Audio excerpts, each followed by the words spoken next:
If you don't like impurities but still need water, then a water still is your best friend. Water stills are your go-to for producing distilled water in the lab. Here's the lowdown on how they work. First up, the heating chamber. Water enters through an inflow pipe and gets heated by an electric element or gas burner.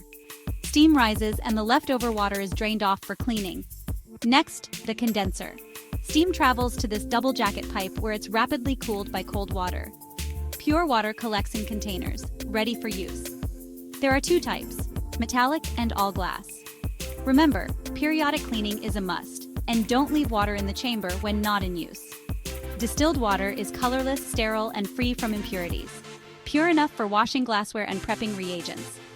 For even higher purity, go for double or triple distilled water. And that's the magic of water stills.